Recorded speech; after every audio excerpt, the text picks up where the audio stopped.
আজকে sword লিলিটা report করার জন্য কিছু নতুন পট কিনে এনেছিলাম। তার জন্য আমি সোর্ড লিলিটাকে আগের পট থেকে আলগা করে নিচ্ছি। যেহেতু এটা অনেকদিন ধরে এই পটে ছিল, এর শিকড় মাটির সাথে খুব সুন্দর করে লেগে গেছে, যার কারণে একটা টান দেওয়াতেই সুন্দর করে গাছটা উঠে এসেছে।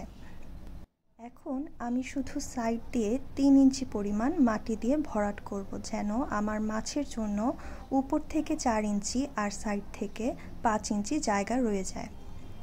এখন আমি আমার মাছের পুরনো বালতি থেকে সেই মাছের ইউজ করা পানিগুলো দিচ্ছি, যেন আমার মাছের খাপ খাওয়াতে কোনো সমস্যা না হয়, এবং পানাগুলো অ্যাড করে দিচ্ছি এক এক করে।